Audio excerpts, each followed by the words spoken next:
That's it, Brian? Bueno, antes de comenzar este video quiero agradecerle a un alumno que me inventó o fabricó la intro, así que muchas gracias. De ahora en más los videos van a comenzar con esta intro. Te agradezco y bueno, que les guste. Hola chicos, en este momento vamos a ver la reproducción en plantas. Y entonces vamos a ver que vamos a tener dos tipos de reproducción, la reproducción asexual y la reproducción sexual. Dentro de la reproducción asexual vamos a tener la reproducción asexual natural, que es la que produce la planta naturalmente, y la reproducción asexual artificial, que es la que pone mano el hombre, ¿sí? Y dentro de la reproducción sexual vamos a tener a las gimnospermas y a las angiospermas. Con respecto a la reproducción asexual en las plantas, tiene que ver el valor económico que le utiliza el hombre para la reproducción asexual, ya que recordemos del video anterior que a partir de un progenitor obteníamos hijos idénticos. Por lo tanto, si una planta es muy productiva, es mejor que se realice una reproducción asexual para saber que el hijo va a ser también muy productivo. Entonces lo que vamos a hacer ahora es meternos en la parte de la reproducción asexual. Bien, vamos entonces a comenzar con la reproducción asexual natural, que les recuerdo es lo que realiza la planta naturalmente. ¿Sí? Vamos a ver 4 métodos diferentes. Existen muchos métodos, pero bueno, vamos a explicar 4 métodos diferentes. El primer método que les voy a explicar son los rizomas. Dentro de los rizomas son raíces y tallos que crecen en forma horizontal, que cada tanto se engrosan, generando una nueva planta, ¿sí? Por ejemplo, es el caso de los helechos, el cual tiene su tallo dentro de la tierra y lo que salen serían las hojas, que se llaman frondes, ¿sí? Entonces el ejemplo de los rizomas pueden ser los helechos. Otro ejemplo que tenemos son los bulbos. Los bulbos son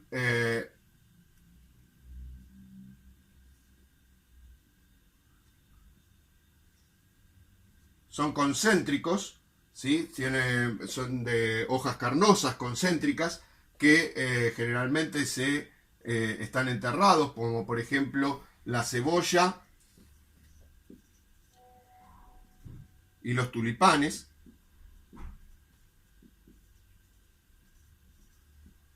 Otro ejemplo son los tubérculos.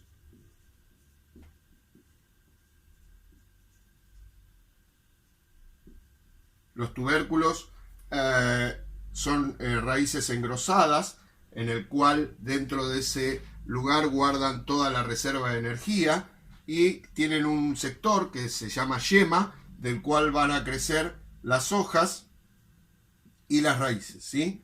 Tenemos de ejemplo, por ejemplo, dentro de los tubérculos pueden ser las papas, batatas y por último tenemos los estolones. Los estolones son tallos que crecen en forma horizontal, pero a diferencia de los rizomas, el tallo horizontal está sobre la tierra y cada tanto ese tallo toca la tierra y se van a generar nuevas raíces, lo cual van a dar nuevas plantas. Por ejemplo, los pastos. Esto les debe haber pasado, por ejemplo, si alguna vez agarraron un pasto y lo tiraron, que hace toc, toc, toc, toc, o sea, sienten cómo va tirando. Esos son los estolones, ¿sí? Bien, esto les recuerdo que lo hace la planta en forma natural y no necesita la intervención del ser humano. Bien, ahora vamos a ver la parte de la reproducción asexual artificial. Recuerden que en la artificial interviene el hombre, ¿sí? La planta no lo hace de forma natural, sino que el hombre es quien realiza la reproducción asexual. Y vamos a ver 3 métodos. Por ejemplo, uno de los primeros métodos son el que se denomina estaca o esqueje. ¿En qué consiste este método? Se toma una rama sana de aproximadamente unos 40 centímetros, se le quitan la gran mayoría de las hojas, se le dejan una o dos hojas y se entierra o se pone en agua un tercio de esa rama. ¿Sí? Le sacamos la gran cantidad de hojas y le dejamos una o dos hojas para que pueda realizar la fotosíntesis. Con el tiempo esto va a generar raíces y va a generar una nueva planta. Recuerden que va a ser exactamente igual a la planta de la cual yo saqué la rama, ¿sí? Un ejemplo de esto pueden ser las rosas. El otro ejemplo son los injertos.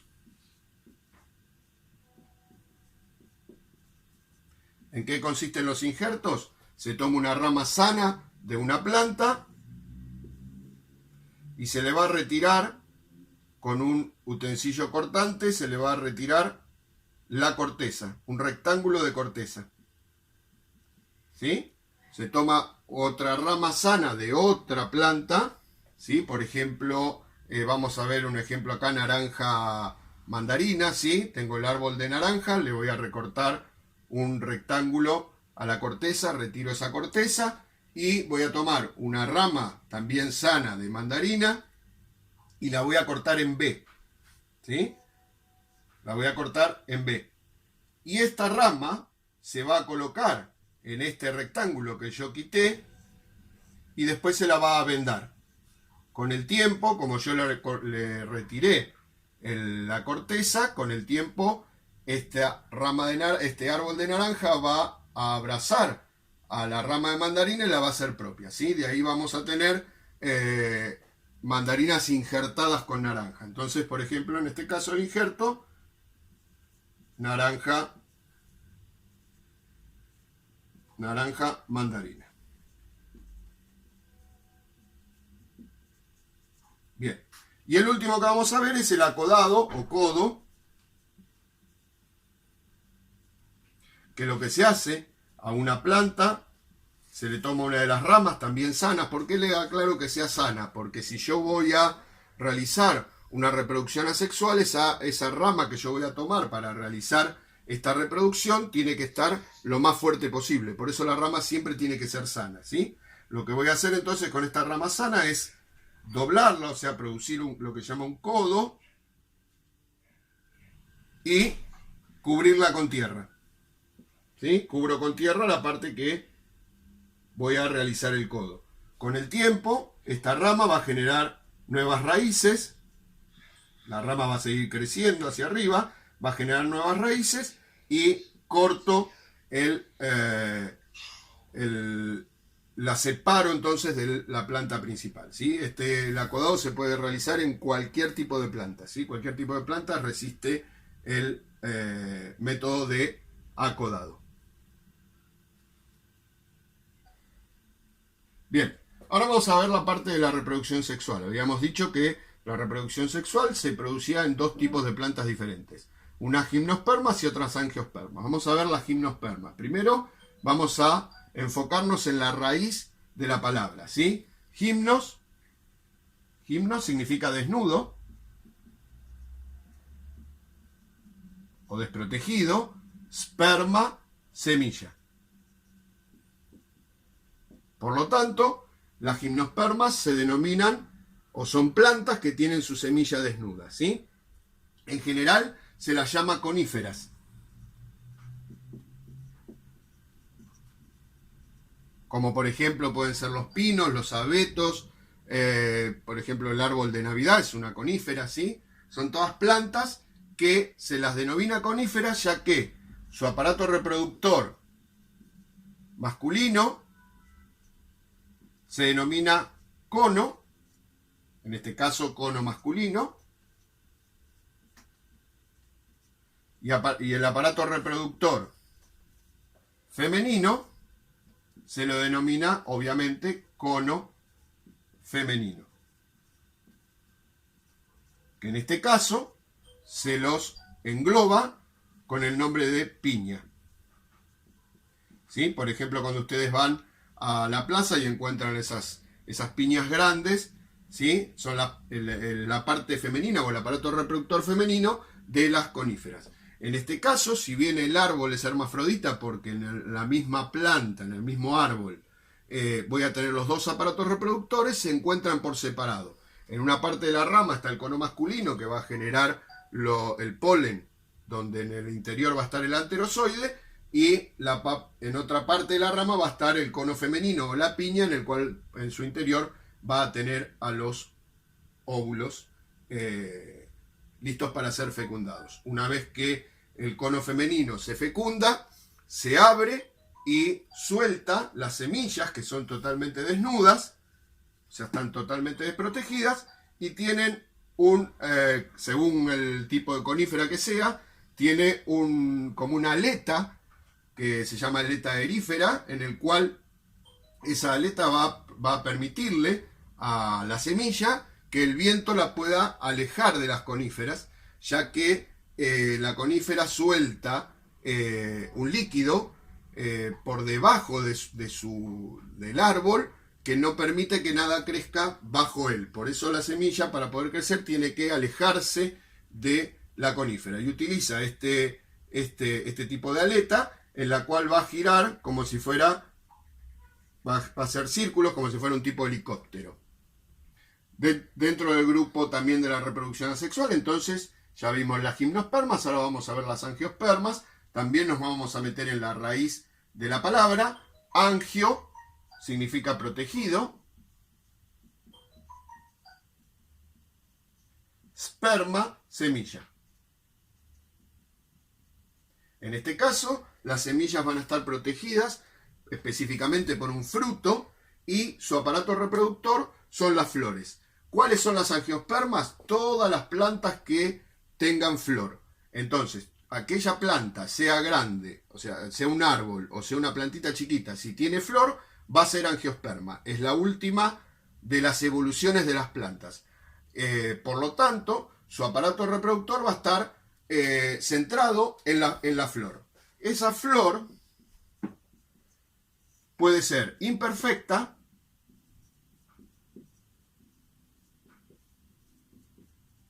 o perfecta. Si la flor es imperfecta, va a tener flores macho y flores hembra, por separado, ¿sí? En un lado la flor masculina, en otro lado la flor femenina. Pueden estar en la misma planta o pueden ser plantas masculinas y plantas femeninas, ¿sí? A esto se lo llama flores imperfectas. Y las flores perfectas son aquellas que son hermafroditas. Acuérdense que en el video anterior vimos que las hermafroditas eran aquellas que poseían en el mismo órgano, o en este caso en la misma flor, tanto el aparato reproductor femenino como el masculino. Con respecto a las flores, ¿sí? Dijimos recién que existían las imperfectas y las perfectas. Las flores que más existen en las plantas angiospermas son las flores perfectas, ¿sí? Las imperfectas es un poco más raro, ¿sí? Vamos a ver un esquema de una flor perfecta, en el cual va a tener los dos aparatos reproductores, tanto el masculino como el femenino, y vamos a ver sus partes, ¿sí? Vamos a tener los pétalos, que son hojas modificadas, generalmente suaves, de colores llamativos y con aromas, que va a utilizar la planta para atraer insectos suaves. Vamos a tener en la parte de abajo los sépalos, que generalmente son de color verde, con hojas un poco más rugosas, que al principio, cuando la planta es un pimpollo, está cerrada y cubierta por esos sépalos. Luego la flor se abre y el sépalo queda abajo sosteniendo a lo que sería la flor. Y después vamos a tener los dos aparatos reproductores. Vamos al masculino, en el cual vamos a tener el filamento y la antera.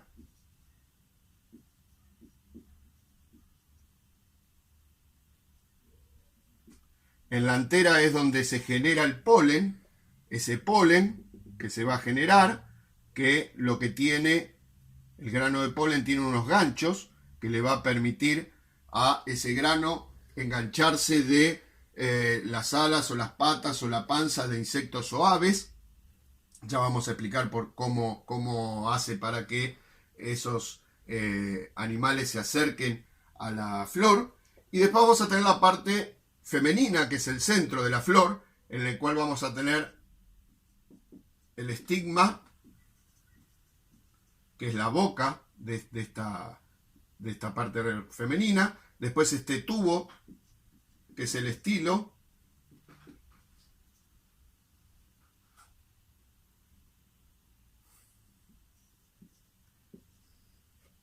El ovario,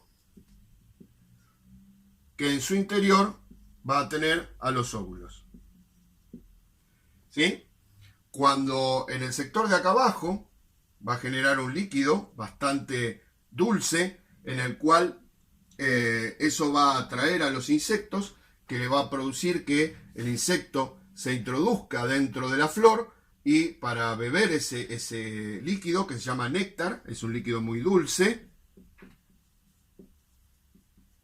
pero no le va a dar mucha cantidad, sino poquito, para obligar a ese insecto o a esa ave a necesitar buscar varias flores de la misma especie para poder consumir ese néctar. Y al meterse dentro de la flor va a estar obligado a correr estas anteras, y ahí es donde el polen se va a enganchar. Cuando va a otra flor, el polen queda enganchado en esta parte de acá y se genera lo que se llama el tubo polínico, ¿sí? Donde va a descender el anterozoide, ¿sí?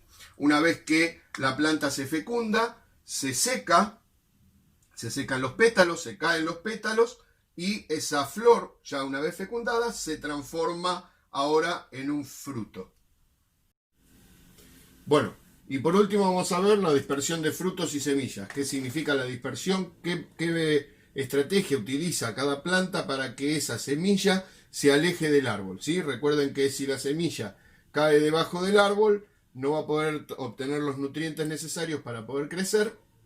Por lo tanto, cada planta utiliza diferentes métodos para que esa semilla se aleje lo más posible de lo que sea el árbol. Hoy vamos a ver 4 métodos diferentes. Existen muchos métodos, pero vamos a ver 4 métodos en este video. Por ejemplo, vamos a tener el primero, que es la anemocoria, ¿sí? Vamos a meternos siempre en la raíz de lo que significa la palabra. Anemo significa viento, y coria, dispersión.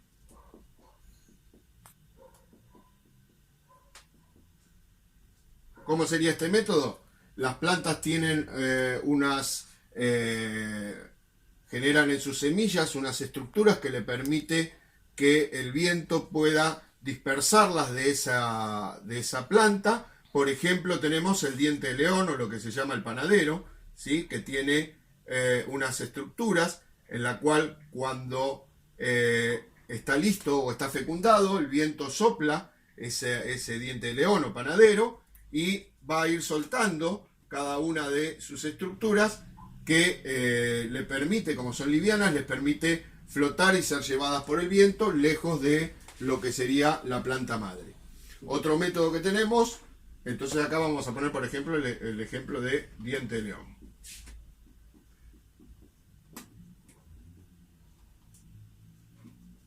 Bien, otro ejemplo que tenemos es la hidrocoria, ¿sí? Volvemos otra vez a la raíz. Hidro significa agua, coria, dispersión, ¿sí? Coria siempre significa dispersión. En este caso, las semillas o los frutos tienen estructuras que le permiten flotar en el agua, y eso hace que cuando la semilla o el fruto cae sobre el agua, el fruto o la semilla cae sobre el agua, flote en el agua y sea llevado por el agua hasta un lugar lejos entonces de la planta madre. Un ejemplo de esto serían, por ejemplo, los cocos, ¿sí? Por eso las palmeras que tienen cocos siempre están sobre la orilla de la playa, cae el coco en la arena, cuando a la noche sube la marea, el coco flota, cuando se retira la marea se lleva el coco, y cuando vuelve a subir en la marea, lo deposita en otro lugar, alejado de lo que es la planta madre. Y vamos a ver dos métodos en el cual ya no utiliza a la naturaleza, sino que utiliza a animales. En el primer caso tenemos las ectozoocorias. Ecto significa fuera, zoo, animal, y coria, dispersión. ¿Cómo es esto? Los frutos o las semillas tienen unas estructuras en las cuales presentan unos ganchos tipo abrojo, en el cual se le va a pegar a los animales cuando pasan por estos vegetales. Estas semillas o frutos se les va a enganchar en la piel, en las patas, en los pelos, en las alas, y eso va a permitir que el animal aleje la semilla de la planta madre, ¿sí?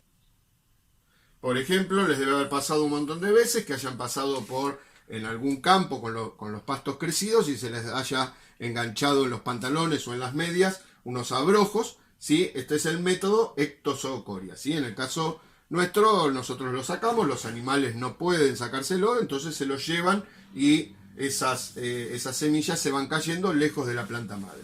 Y el último método que tenemos es endozoocoria, donde endo significa adentro,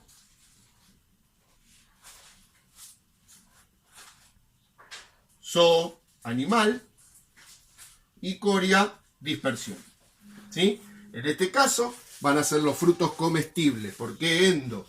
¿Sí? Porque el animal viene, se come el fruto, dentro del fruto está la semilla tiene en su parte externa una lámina que se llama tegumento, que impide que el sistema digestivo de cualquier animal pueda digerirlo. Por lo tanto, una vez que se comen esa fruta, se alejan de la planta madre y luego van a defecar esas semillas, donde no solamente la están alejando de la planta madre, sino que con las heces, o sea, con la materia fecal, también le produce abono. Por ejemplo, una manzana.